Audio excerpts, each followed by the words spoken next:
Make sure to follow us on Instagram at Whistlethrowers. It's a great way to interact with our show. Our DMs are always open for questions, topic discussions, and more. You will be able to find our new episodes and other announcements there. It's Minnesota. I think there's teams that got eliminated from the playoffs that are better than them. Thanks for tuning back into the Whistlethrowers podcast. This is Jack Mubarak, joined by Jack Slaymaker and Aiden Siksinski. So we got a full NBA playoff skate to talk to you guys about. And last time we talked, we finished off with the play-in and the first game with the Atlanta Hawks and the Miami Heat. And now we found out what all the 8 seeds are going to be. And now we're locked into the first round of the playoffs. So initial thoughts up to this point? I've really liked the game so far. I think that even in games that have seemed like blowouts on the scoreboard, I think that it's been competitive so far. And I think that for the most part, this is kind of what I expected because we all know how close the West is in terms of there isn't much separation from any team in that conference, really. And all those first-round matchups have been really close. Like Phoenix and the Clippers played a really close game. The Grizzlies, they lost to the Lakers, which obviously the Grizzlies are the 2, so that was a major upset. I know they were losing Morant, but still is an upset nonetheless. And we see the Kings and Warriors, even though the Kings are up 2-0, it's been a hard-fought series, and I'm pretty surprised that Golden State wasn't able to take a game in Sacramento. I thought that experience would be more of a factor in this series than it is, and it seems like everyone on the Warriors isn't playing up to their playoff potential right now. Well, I don't think the series is over by any stretch. Yeah, no, I could easily see this ending in 6 and they win the next 4, but I think it'll be more difficult than that. But I think the bigger thing is, like, everyone was really, like, underestimating this team, and that was, like, the first time we've seen, like, a 3 team get underestimated so much by a 6 seed. And, like, I don't know. I think we gotta start saying the Kings are legit, and it's, like, an odd team because, like, they don't really have, like, a tier 1 superstar. They have, like, 2 tier 2 guys, and they make it work really well. So I just think we gotta start saying that it maybe not be the Warriors' year, and it was really evident from, like, at all points of this season, and just say it's the Kings' year, and they got a lot to build up for the next couple of years. Mm-hmm. They have a really explosive offense that's really going to bode well for them going down the stretch. Yeah, that fan base too, it changes a lot. Like, I'm telling you, if they were in, like, I don't know, New Orleans, like, they wouldn't be as good as they are. Yeah, agreed. Well, first of all, I just wanted to start by saying, gee, I wonder who was pushing this Kings narrative for the past month. Because it was me.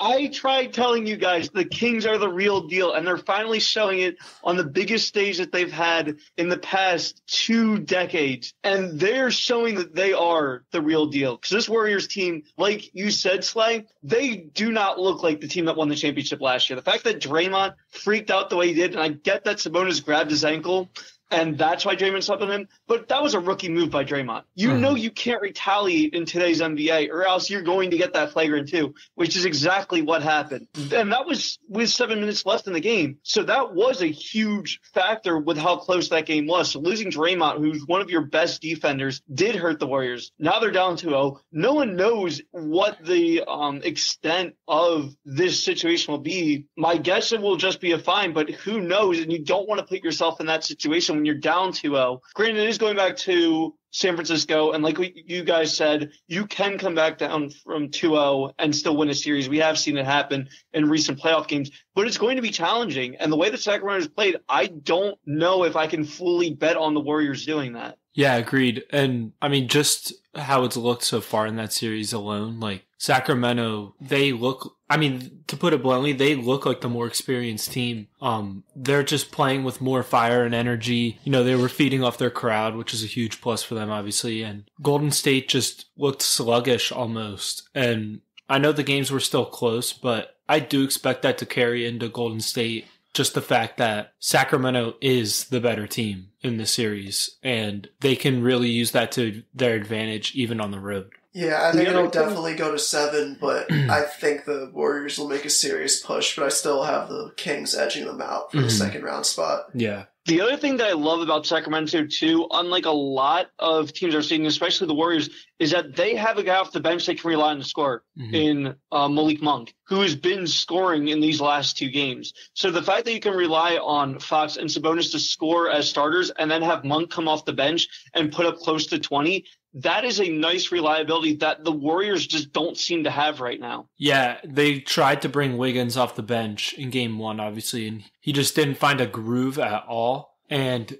I'm interested to see what their counter move is, because you're right, like, the Warriors need something to at least just keep them afloat while Curry is out, because obviously with the way Curry plays, he's just not going to be able to play without a rest. So he's going to need some time. They needed Poole to step up bigger than he did in game 2. I mean, Poole was atrocious. Just reading the box score, 4 points in 16 minutes, 1 of 7 from the field, -4 overall. He had a turnover, only 1 assist. I mean, they just need more out of you. Golden State is scratching and clawing at the Kings. Like, they made it close down with about 3 minutes, I'd say. I think Clay cut it to 1. And they needed something before that moment, you know? Like, they needed someone to step up from the bench in those moments late in the first quarter and then into the second quarter and late in the third. You know, you need those moments from your bench guys, because that's what's going to help you when you're in the fourth quarter and Clay just hit a 3 to cut the lead to 1. Well, if you made 2 or 3 shots before that, you know, in those parts of the game when your bench is in there, it's a different story. Golden State just isn't getting that, and yeah, you're right. Sacramento is getting a huge bump out of Malik Monk. They really need that when you're going up against Steph Curry. You need as many guys as you can to try and match the scoring that he's going to put up, and they're getting it so far in a lot of areas. So I do want to move to the Bucks Heat series next. So we've seen one game up to this point, but it was an upset, the 8 seed beating the 1 seed. Granted, Giannis did go out early in that game with a back injury, and it looks like he'll be fine to play game 2. But I think everyone is kind of overblowing this win by a lot. I think if Giannis was in, it would have been really close, or maybe even a loss for the Heat, honestly. I don't see the Heat beating the Bucks in a 7-game series. Playoff Jimmy's great and all that, but especially now that they're down hero until the conference finals, if they make it to that point, that's too much offensive production they're lacking to put up a fight against the Greek Freak. Yeah, I do agree. Like, I don't see Miami beating them in 7, even with the game 1 win. But this just exposed Milwaukee, in my opinion. Like, I think that a lot of the flaws that are just have been hidden under the rug for a majority of the season, they're kind of here in full fluctuation in the playoffs. And I think that if Milwaukee was getting Boston or Philly round 2, they'd lose to either of them. I think that them getting the Cavs in the second round, granted, they do have to get past Miami, but if they get the Cavs in the second round, or the Knicks. I was going to get to the Knicks, but I think if they get the Cavs in the second round, there's a real chance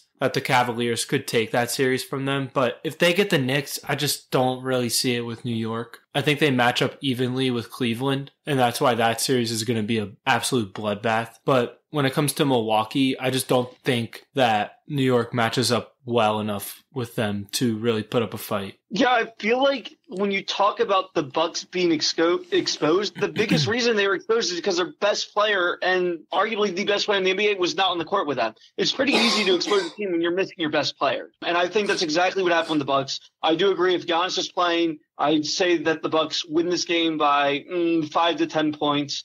Because the Heat do step it up in the playoffs. I don't know why they can never seem to get it going in the regular season the same way they do in the playoffs, but it seems like every time they go in the playoffs, Jimmy Butler just becomes a different type of basketball player. They start playing more as a team, and Kevin Love seemed to have a resurgence off the bench, scoring 18 points, getting 8 rebounds. I don't expect that to happen again. I expect the Bucks to be much better when Giannis plays an entire game and not just 10 minutes. But I still think that this game could go into 6 or 7 games. I still think the Bucks will win, but if you go into a 6-7 game series and let's say that New York or Cleveland wins in only 5 or 6 and they're playing a less physical style of basketball, both those teams are, than the way that the Heat play against teams in the playoffs, then the Bucks are at a huge disadvantage. So I think that they need to get a gentleman's sweep, win in 5 games, or else they're going to be in trouble the rest of the playoffs. Yeah, I also, like we talked about it not being the Warriors year, I don't see it being the Bucks year either. Middleton's missed a lot of time. Granted, he's back now, but it just doesn't seem to be their year, and they have a really tough schedule moving forward if they get past the Heat. And I think, like, if they do meet the Sixers or the Celtics, because that's going to be the conference finals matchup, one of those two teams, if they get there, that I think both of them got the edge on the Bucks. Mm-hmm. Agreed. I just think in terms of depth, that's what I'm looking at it from. I don't think Milwaukee has enough outside of Giannis. Like, I do like Holiday and Middleton, but I just don't see 33 from Middleton consistently. And I think what Holiday did is more of what both of those guys are. Holiday had 16 points. He did have 16 assists, which is an absolutely absurd number, but just scoring wise, Holiday had 16, 6 of 18 from the field. Like, I just think that's what's more of Holiday and Middleton rather than the 33 from Chris. And then outside of those three, it's like, I'm just not really scared of anyone. Like, Grayson Allen put up 12. I mean, he is a shooting threat, but at the same time, I don't see him being a threat in a 7-game series. I don't even really see Bobby Portis being a threat in a 7-game series. And just to name a few more, like Wesley Matthews, Joe Ingles, Javon Carter. I didn't bring up Brook Lopez either. I just don't really see that putting up with the Sixers or Nets teams. Celtics. Sixers or Celtics teams. I think that both of those teams just have a little bit more. And I think that'll fare better for them in a 7-game series. Yeah. I do want to move to the Lakers and Grizzlies series next. So we've only seen one game thus far, but Austin Reeves and Rui Hachimura really balled out. Mm-hmm. They got the better version of D'Angelo Russell. He played terrible in the play-in, and he got benched like over halfway through in the game by Dennis Schroeder, but it was D'Lo's turn to bench Dennis Schroeder, so it looks like they're just seeing which guy is hot, and then they'll put him in place of the other now. So I like that there's a competition at point guard there. But yeah, this team is playing really well put together, and the reason why I'm very confident saying the Lakers are going to win this series is the Ja Morant injury. Granted, he didn't break his hand, but that's a tough injury. He's probably going to miss the next game, and if you go down 2-0 on a LeBron James team, you're fucked. Yeah, and not to mention that they just lost home court advantage too. Yeah.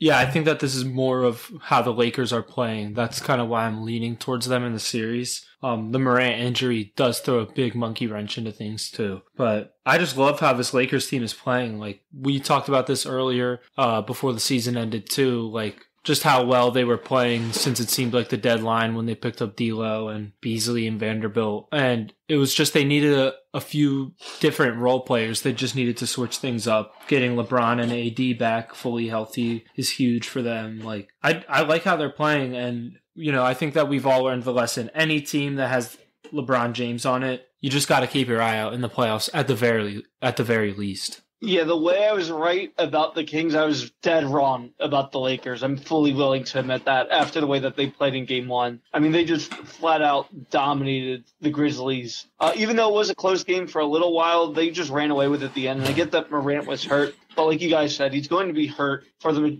remainder of this playoff series and probably the rest of the playoffs as well. So having your best player even a little bit shaken up, we've seen it with the Sixers in the past with Embiid getting hurt, that you're just not going to go very far when your star players injured in the playoff.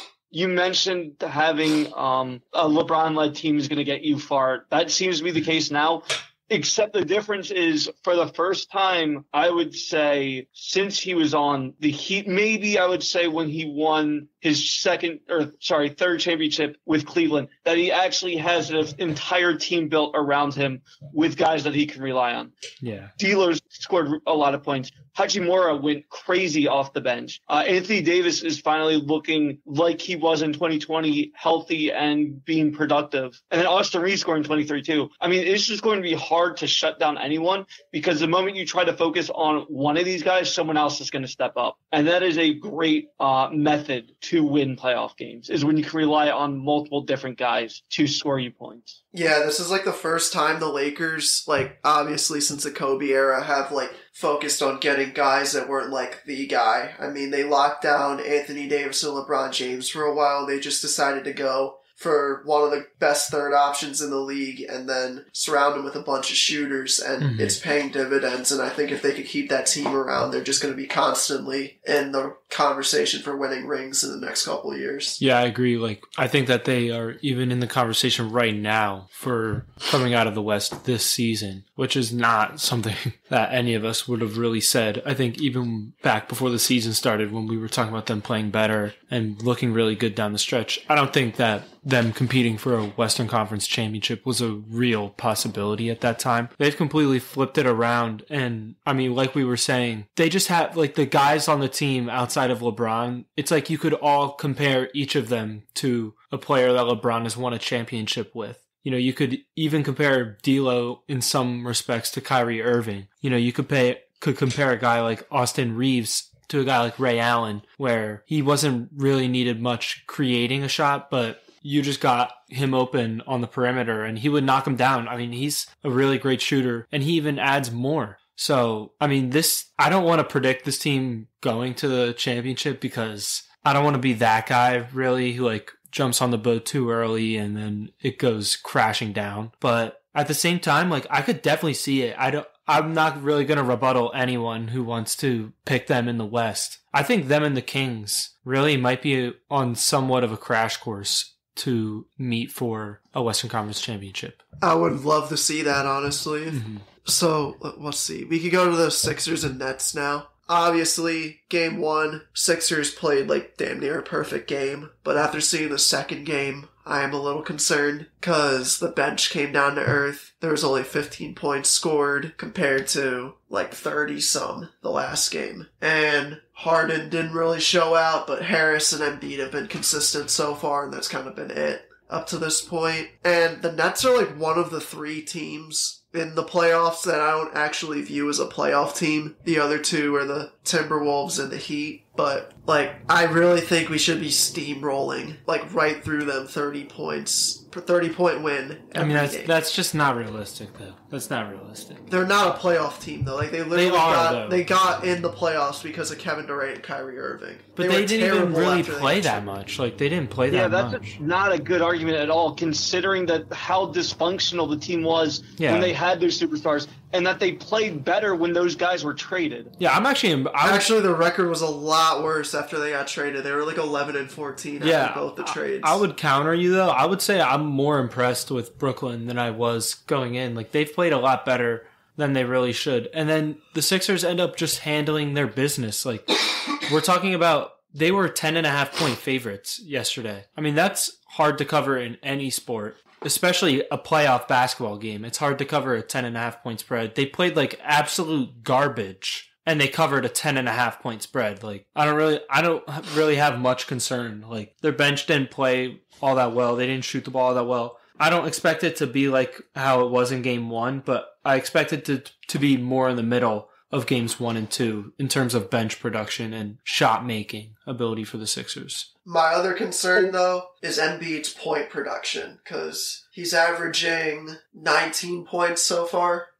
between the two games, and think about what he's going to average against the Celtics next series. It's more than 19. Well, 16 and 22, the average of that is 19. What are you talking about? He had 20 last night and then 23 or something in game one. Okay, 21. Yeah. 21 and a half. All right, so he averages 21 and a half points per game. Think about what he's going to average against the Celtics with 2 defensive players of the year, Al Horford guarding him, and just a way better team, like an actual playoff team they're playing and not the Brooklyn Nets. Well, here's the thing. In this game, like, they're doubling him and triple teaming him. Like, he's not shooting at his normal volume. You can't expect him to put up 30 points when he's not even being able to get into any one-on-one situations. Like, the fact that he scored 20 and 26 points in the midst of double and triple teams, it honestly just further his cases of why he's the best scorer in the NBA right now. And I'm not worried at all, because here's the thing. The role players outside of Embiid in Philly have to make their shots, because once you do that, that's when the teams are going to stop double teaming you, or stop double teaming Embiid, stop triple teaming Embiid. They're going to have to play one-on-one against everyone. And once you do that, the Sixers are at an insane advantage. Because if you play Embiid 1v1 straight up, you're gonna lose. But looking at game 2, did anyone knock down shots besides Embiid, Harris, or Maxey. The second half they did. But, okay, you had PJ Tucker who went 0 for 5. You had the bench that combined for 15 and only 2 of the bench players scored. Like, that's not going to win you any games against Boston.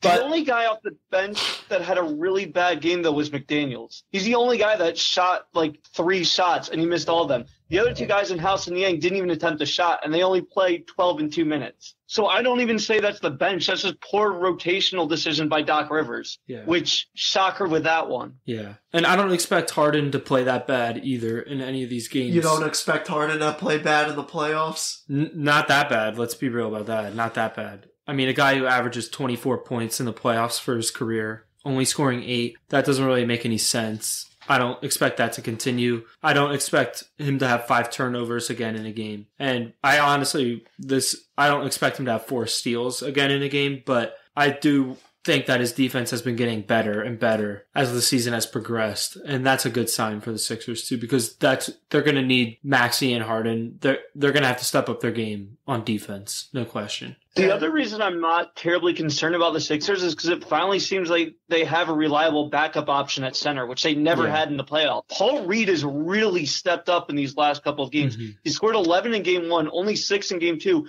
but his defense was everywhere. His energy was amazing, and it gave Embiid a chance to rest in the first 5 to 6 minutes of the fourth quarter, so then he could come back rested and close out the game, which is exactly what he did. So now that you have that type of rotation going, you've got to feel better about Embiid being able to last through games, being able to take a break, because now you can just let Paul Reed do his thing, and the Sixers should be okay. Yep, agreed. And that's a really good point about Paul Reed, too, because it's like, remember when the Sixers had Drummond the Simmons year, and he was just looking so good, and then they traded him for Harden with Curry, and then you got to the playoffs last year, and you had to plug in DeAndre Jordan for 15 minutes a night because Embiid needed minutes at some point. And I mean, it was just atrocious. It literally made you want to rip your eyeballs out watching that, especially as a Sixers fan. But even just as a non-biased basketball fan, DeAndre Jordan playing basketball last year made you want to rip your eyeballs out. The difference between Paul Reed and backup centers in the playoffs that we've seen for the Sixers in the past is immense. And it's on the Andre Drummond level, because Paul Reed won't grab you as many total rebounds as Andre Drummond did during his time with the Sixers.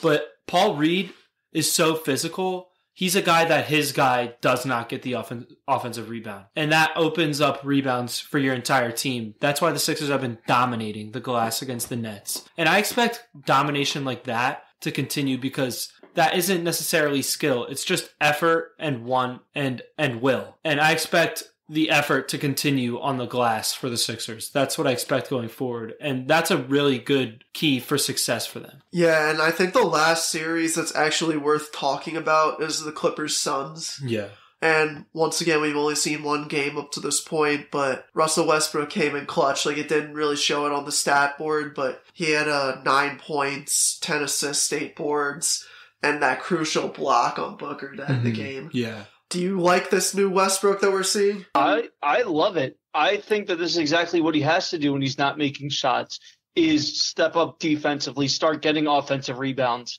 passing it to guys once he gets those rebounds. Because a big knock on Westbrook is that he's always been a very physical offensive player and then sort of is lackadaisical at times on defense. Well, the moment that he stepped up and became clutch on defense, that's when the Clippers won. So to me, it's almost like a smaller version of Dennis Rodman, where you know that he's not going to get that many rebounds every single game. But if he hustles like that on defense, he's going to create turnovers. He might occasionally get offensive rebounds when he's rushing towards the basket, which when he has that electric speed and that athleticism that a lot of other guys don't have, he should be using that to his advantage until he can start knocking down some more shots, which, again, we're never going to see the Westbrook that we saw even 3-4 years ago, where he's able to score 20 points even if he misses a lot of shots. I just don't feel like we're going to see that anymore. But even if he can score close to 10 and get 3 or 4 offensive rebounds and a couple of assists, that's a fine game for him, and it should set the Clippers up for success. Yeah, completely agreed. Like, I loved what Westbrook was doing out there.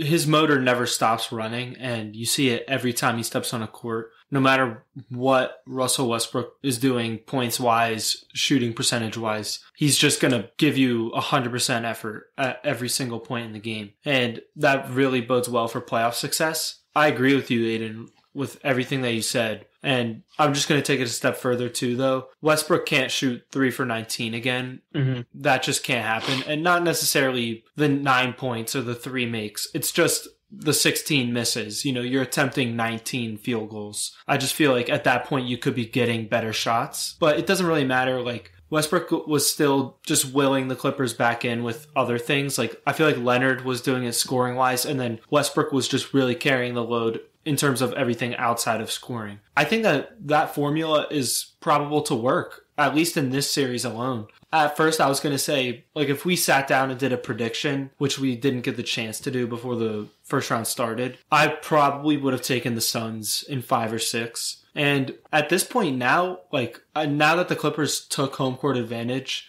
against a team that they are actually very even against, which is surprising. Now that you took home court advantage against them, you need to capitalize on this, I feel like. I think anything short of moving on to the next round is a failure at this point for them. Yeah, they have like no bench production or like even solid guys coming off their bench. Like they went like they had 3 guys put up points on the bench and they were like 6 deep, but like no one had more than 6 points. They combined for 10 total. Like that's just not going to win you games. But at the same time, they are missing Paul George, and if Kawhi keeps playing it the way that he does, and Russell Westbrook could just be like a team player, and you got guys like Eric Gordon shooting the way he does, 50% from field goal and 3 of 7 from 3, like that should be enough to edge out the Suns in my mind.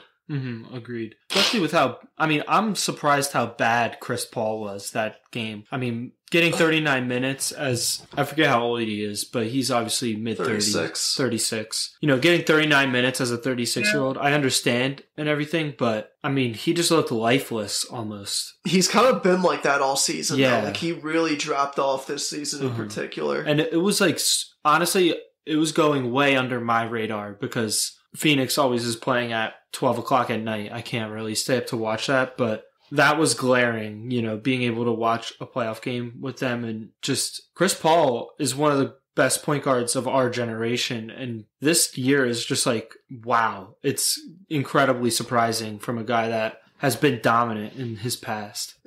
Yeah, I never would have thought that Torrey Craig would have outplayed Chris Paul in a playoff game, but here we are. That's insanely surprising. And I don't see how the Suns are going to match up with the Nuggets, you know, if they can't get any production from Chris Paul. I don't see how they match up with the Nuggets. Yeah, I don't think they will, and I think that would be like really easy for them to get to the conference finals because they're playing the Timberwolves that they're going to sweep. Like, they have no chance of taking a game. And then if they get the Suns, I think they'll beat them. It'll be close, but if they beat them, but I think if they get the Clippers will go to the conference finals because they'll have Paul George back. And I'm really not buying into the Nuggets still. Yeah, I mean, they did look good against Minnesota. It's Minnesota. I think there's teams that got eliminated from the playoffs that are better than them. Yeah, I mean... The Mavs are better, I could say that with 100% certainty. Who else? The Washington Wizards might be better than them. The Bulls. Yeah, the Bulls, too. Like Raptors. I think Raptors would be better. Yeah, but, I mean, I understand, too. Like... They're just terrible. Yeah, they're not good. And I guess we could talk about... This is like the last series that we could talk about. We could talk about the Knicks and Cavaliers. Yeah. So we've only seen one game, but the Knicks took game 1 at Cleveland in a nail-biter. And wow, Cleveland's up 20 at the half right now. Yeah. Game 2. Yeah, so it looks like the series might be 1-1. Don't want to speak too soon, but yeah. Yeah, RJ Barrett had a terrible game. Game 1, though, shooting 12 for 2, 1 for 5 from 3 with 7 points, 6 assists. They actually had some bench production. Josh Hart had 17 on 33 minutes, so he played more than like all the starters except the one. Yeah. And yeah, Cleveland's just really deep. Obviously, Mitchell got his, Darius Garland got his. I think this is going to be one of the closer series I agree. of the whole playoffs, and I think whoever comes out of this is really good. Like we said it earlier, but they're going to give the Bucks hell, whoever it is. Yeah, agreed. And I think this is one of those series where, you'll see moments on YouTube and like NBA fight compilation videos. I think that it's going to get really chippy. Like, I think that there's bad blood between these teams. And just the way they play, like having like Julius Randle go up against guys like Jarrett Allen and Evan Mobley, who they're all really physical. And that, that's going to cause a lot of controversy and it's going to cause a lot of confrontation. So this is going to be a really entertaining series to watch. I mean, I hope the Knicks can bring it a little bit closer in this game too, obviously, but it'll be tough on the road, everything, but at least they did take the home court in game one. And people were getting on Darius Garland in game one, saying he wasn't taking enough shots, not really being aggressive enough next to Donovan Mitchell. Well, he kind of put that to rest in game two pretty easily. 21 minutes in the first half, 26 points, shooting 6 for 10 from the field. He's having a great game, and that could be an X factor for a team like Cleveland in a round 2 possible matchup with Milwaukee. Yeah, he went on Twitter the last 2 days. Yeah, Yeah, the biggest issue that I've seen from the Knicks so far in these first 2 games is whoever they plug in at small forward just is not playing well. It was RJ Barrett, like you said, he didn't play well, so he was benched in this game. And Josh Hart came off the bench to start for him tonight. Only 2 points and 2 rebounds in 16 minutes. So they've got an issue with scoring at that position. And if you can't score at one of your prime scoring positions behind Randall and Brunson, you're not going to win games. Barrett has only scored 4 points off the bench, so it's not like that he's totally jumped up either. The Knicks have got to figure out a third scoring option at this point, because if they can't do that, they're just not going to win this series. Yeah. And I think we can move into baseball now. So Ben Verlander pitched the idea that the Braves are playing as good as they have in the last decade, and just initial thoughts on that. Yeah. So the question that he raised was it was like an overreaction, underreaction thing, and the topic was this 2023 Braves team is the best Braves team we've seen in the past decade, which if you follow baseball, the Braves have been one of the most consistent franchises over the last 10 years. So there's a lot of good teams that you're talking about when you're talking about Braves teams since 2013 or so. Mm-hmm. But at the same time, I think that this is a real possibility. Like, obviously they still have to play out the entire season and everything, but they're playing really well, man. And they haven't really had as deep of a pitching staff or as a starting rotation as they do right now. You're talking Fried, Strider, and Kyle Wright, who all had really good years last year and are starting off pretty well this year. Like, I think that that's the main thing for me that could swing them into the best team of the decade for the Braves, is their starting rotation has a chance to be really, really dominant. Yeah, and you didn't even mention Bryce Elder, who's in his first couple of games is 2-0 with a 1.53 ERA and 17 strikeouts. Yeah, as a rookie. So the fact that at the 5th spot in the rotation, who's a younger guy who typically rookie pitchers struggle early on, the fact that he's this locked in already, that's a scary sign for teams, because it's not like that you have a guy that you can face and be like, okay, we have an easy win or easier chance of winning in this game. I just don't see that in this Braves rotation. And the other thing, too, with the couple of teams they had, including the World Series team, is their best player in Acuna was out when they won the World Series, and he didn't play for the majority of the beginning of the season last year either. So the fact that he's finally fully healthy after a while with this rotation, it's hard to argue that this is the best Braves team since 2013. Yeah, for sure. And Acuna's batting almost 400 right now.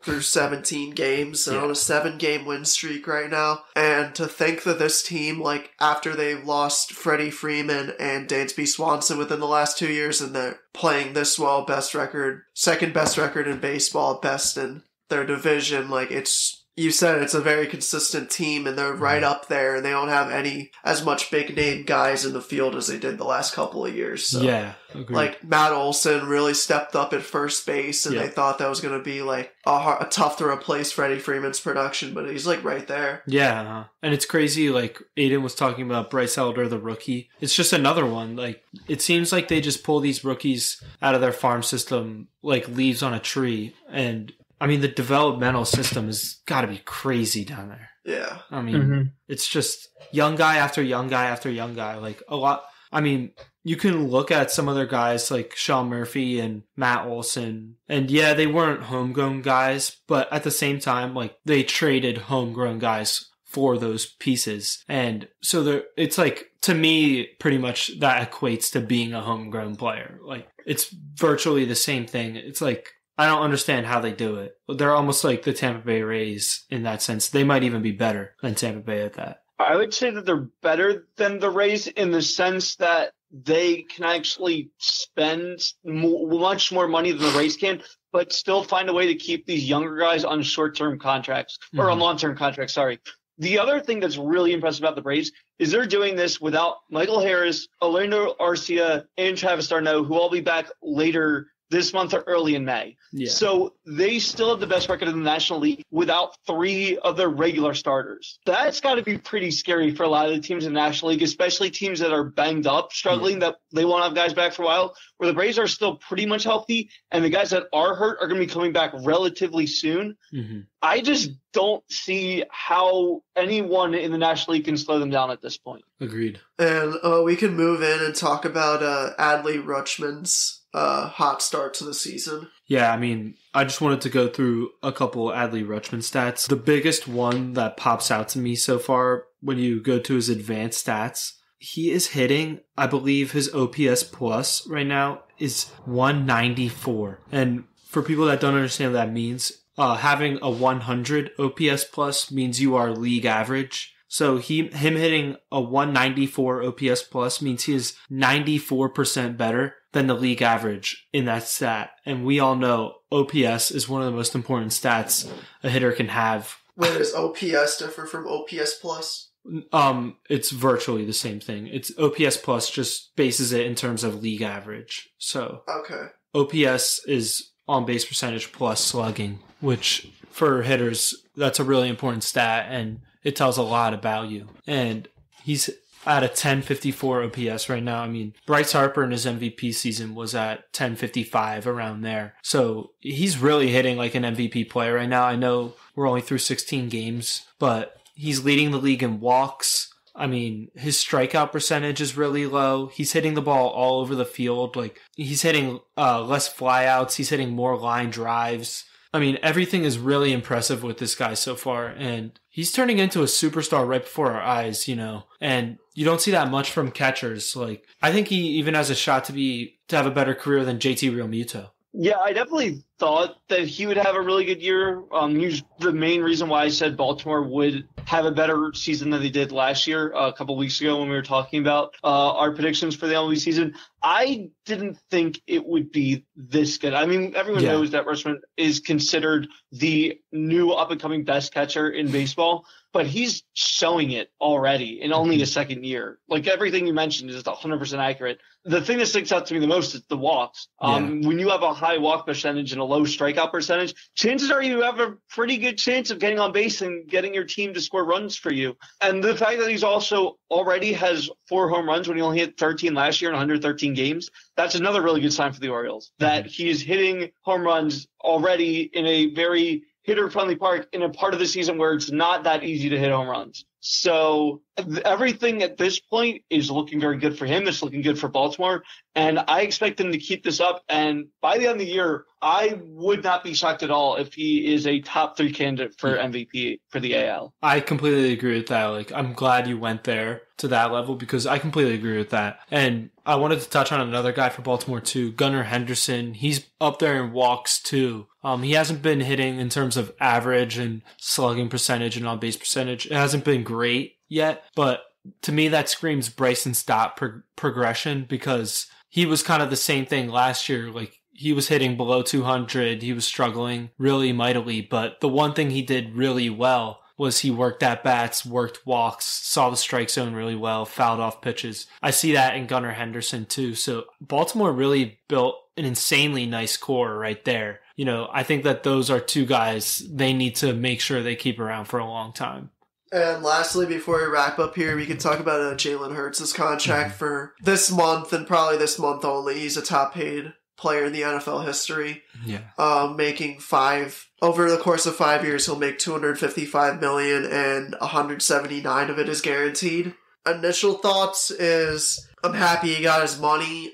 Personally, would I have signed him for that much? No. But I think it's going to screw over a lot of other teams. Like, for example, the Chargers, the Ravens even more, because I don't know if you can even sign Lamar anymore now that this happened. But yeah, the quarterback market is going to peak into this mid-60s, low 70s soon. And it's crazy to see. But yeah, that's basically all I have to say with that. What I have to say about the extension really is just how well Howie maneuvered it with the cap hits, because Jalen Hurts' cap hits in the first couple of years are not big at all. So they'll get bigger down the road, but he's going to have more time to prepare for that when it comes. And this is obviously what they tried to do with the CJ Gardner-Johnson extension as well, that he didn't like. And this is obviously on a different scale because Jalen Hurts is going to be making an insane amount more money than Gardner-Johnson would. But I love how Howie did this deal. I think it's a win-win on both sides. You lock up your franchise QB and Jalen Hurts gets paid. He won't be the highest paid player in the NFL history for much longer because I think there are 2 QBs coming after him that will get bigger extensions. But this is just where the QB market is going. And honestly, my prediction is by week 1, Jalen Hurts is not the highest paid player in NFL history anymore. Yeah, there are a lot of guys that kind of disrespect his style of play, and a lot of guys think that they're way better than him. And I just think the fact that 2 of the most polarizing quarterbacks got paid, and Daniel Jones and Jalen Hurts, is going to make a lot of these pocket passers want a lot more money than both of them got. Mm-hmm. Yeah, I am interested to see, because I'm looking this up right now. Joe Burrow hasn't gotten his extension yet, has he? Nope. No, it's going to be a million times bigger, though. It's going to be bigger. Yeah, that's the one that I think is coming next. Yeah. And that's the one where I'm interested to see what happens, because the Bengals are obviously very sold on him. He's already gotten them to – it's almost the same path that Hurts went on just a little bit earlier with the fact that Burrow was able to get the Bengals to the Super Bowl. Cincinnati is not known for spending money like this. I mean, the Eagles have, because they spent a lot of money on Carson Wentz. We saw that shook out, but it shows that the Eagles have always been big spenders for guys that they believe is their franchise quarterback. The Bengals, not so much. And this is the first star quarterback the Bengals have had. I would be easy to say arguably ever. I don't know that they've had a quarterback that's as promising as Joe Burrow is. It's really since Boomer Esiason in the 80s. Yeah, and even then, I feel like Burrow's upside is much more than Esiason's ever was. Right. So I think that Cincinnati has to lock it down. I think Burrow will be looking at this and talking to his agent a little bit and saying, hey, I think I'm a little bit better than Hurts. I already got to a Super Bowl a year before him. I think that we're in a better position to keep this going. I kind of want my money. And I'm interested to see how that all works out, because I'd be shocked if the Bengals don't get an extension done by the beginning of the season. Yeah, he has to get at least $60 million. Yeah. I mean, if Hurts got 51, it's just got to be over 51 per year. I know that isn't actually per year, but it was average annual value or something. It was 35, guaranteed, but 51 with incentives. All incentives. Yeah. It's got to be over that. I think, if you're Burrow's agent, Burrow has put up more impressive stats, more impressive film probably than Jalen Hurts, as much as we love him. I don't really see how you can settle for anything less than what he got. That's just my short opinion on it, because they're drafted the same year and they've had virtually the same amount of on-field success. They've both been to and lost a Super Bowl.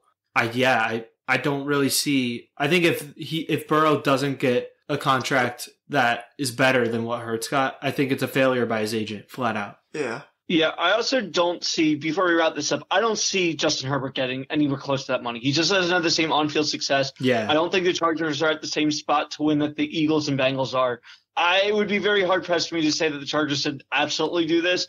I understand Herbert is very, very talented. I just wouldn't pull the trigger quite yet. I think you could see a Lamar situation there, because Herbert definitely thinks he should get that money, if not more. And they're not in the position to do that because they don't have like any solid receivers or like even like running backs, obviously, because you don't know how much longer Austin Eckler is going to be good for. He's not even going to be there probably. Yeah, exactly. So like you have nothing to build upon, and like the Eagles, I mean, they have way more to build upon, but not as much as like the Bengals have right now. Mm-hmm. So like, I definitely wouldn't think about, I'm going to give a quarterback 50, 60 million. Like, no. Agreed.